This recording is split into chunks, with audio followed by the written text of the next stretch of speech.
Hari Om.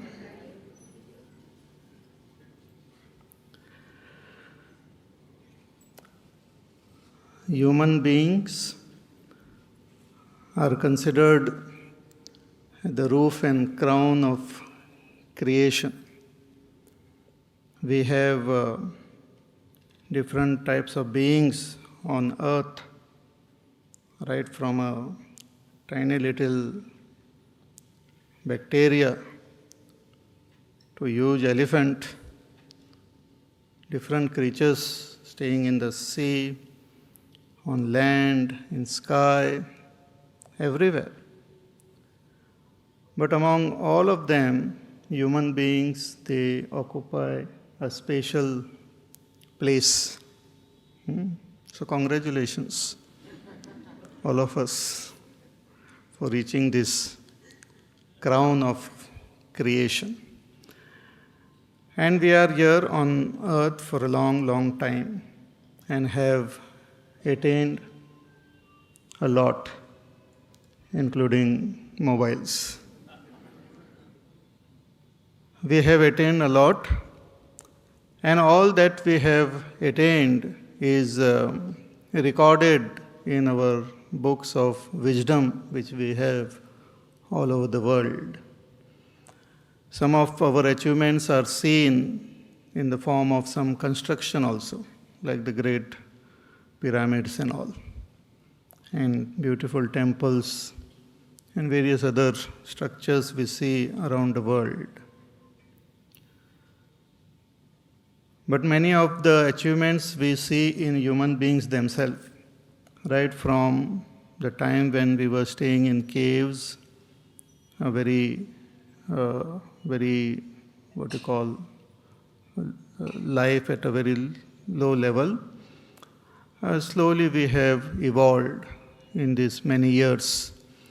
We have learned to live more in a comfortable way, in more harmony, peacefully, as far as possible. So human beings have come and formed various communities, various societies, various nations, and have learned to live together. But as a human being, what are we seeking? What are we trying to achieve? We are trying to achieve what other beings are also trying to achieve in some way. We are trying to, first of all, we try to survive. We live, we want to exist. There is a great joy in existence. Every being wants to exist. Very rarely they want to die. So we want to exist in this world. We want to exist more comfortably, more harmoniously. We want to also experience various types of pleasures and joys.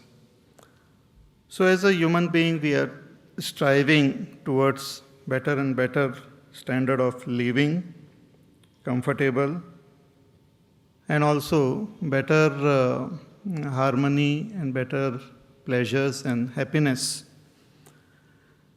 But as we look at the world, we find that we have failed in achieving it to the highest extent.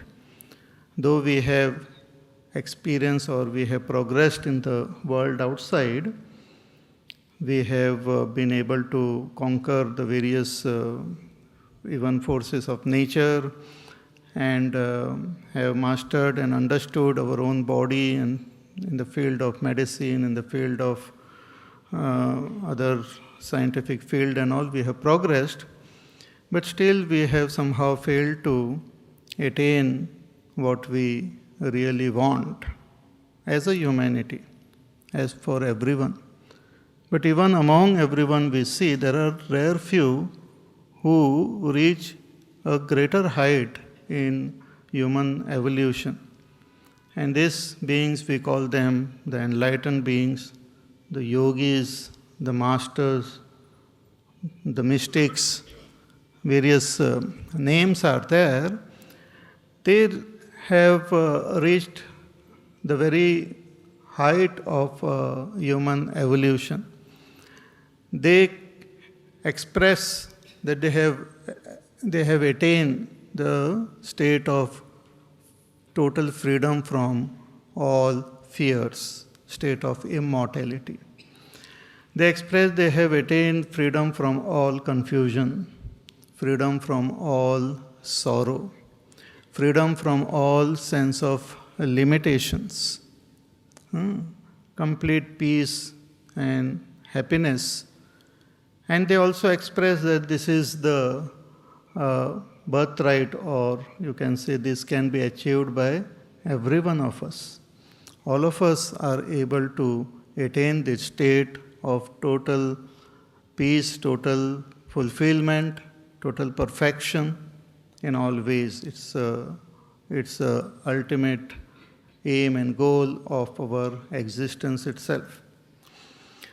So the books of wisdom of this world, and in our own country we have the Vedas, which expresses all that we have understood about this world, about science, about arts, about astronomy, astrology.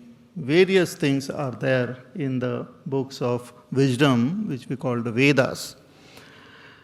But the culminating or the acme of knowledge is given in what we call the Upanishads, which are at the end portion of the Vedas. And the essence of this Upanishads are revealed in this Bhagavad Gita. I'm giving you the background which I had given before also, but again, so that we know what we are studying. So if one studies this Bhagavad Gita, you don't have to study anything else. Everything is there in this Gita. But it is revealed in a very beautiful way. One has to contemplate and comprehend it completely. It will transform our life. So the story of this Bhagavad Gita begins with, it is there in Mahabharata. So right in the middle of Mahabharata we have this Bhagavad Gita revealed to Arjuna. So Arjuna represents all of us. Arjuna is a representative of all humanity. And Lord Krishna is that Bhagavan Swayam, who is identified with the totality, who is revealing the secret. The one who has given to us the Vedas also. Same Lord has revealed the secret knowledge to Arjuna, and through Arjuna to all of us. We find that the first chapter of Bhagavad Gita reveals the condition of human being at a very low level. Arjuna had achieved greatness in the world outside. They were living in the best of conditions, you can say. But internally, there was total restlessness and disturbance. He was attacked by fear. He was attacked by ignorance regarding his own duties, and this led to intense sorrow. So sorrow, sense of disturbance, misery is the main cause or main what you call obstacle or main problem which is facing all humanity. If we can solve this problem, we have solved everything. Bhagavad Gita says that this is because of our ignorance. We have not understood who we really are. We have not understood what this world really is. We are living as though in darkness. We are living as though in confusion. If we can resolve this confusion, all our problems will get resolved. So the first chapter is to reveal the problem which is there in front of humanity as such. The second chapter gives the solution. So if one studies the second chapter completely, properly, we will be able to understand where lies the solution. Other chapters are details. But second chapter is like a gist of the entire teaching of Bhagavad Gita. It's like a homeopathy pill. Very tiny little, but very potent. Or any other pill. Some people might not believe in homeopathy. Let us say some allopathy pill. Potent pill. So in the second chapter, Bhagavan says that all our problems will be resolved if we understand and know who we really are. Know thyself is the message given by all the saints and sages of the world, not only in India, abroad.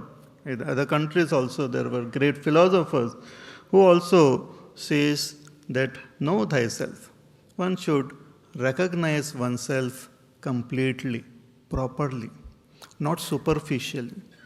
If we live at the periphery of our personality, then it will give rise to various problems. We should be able to understand the various layers of our personality and also the very core,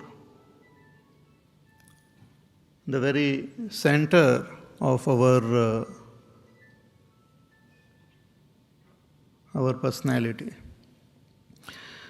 So this is revealed in the second chapter. Bhagavan tells Arjuna that you are not what you think you are not what you feel you are. You are something much subtler than that. Suppose I want to know how I look.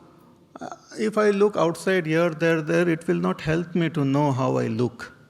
Suppose I look at the bird, look at the tree, look at the animal, I will not be able to understand how I look.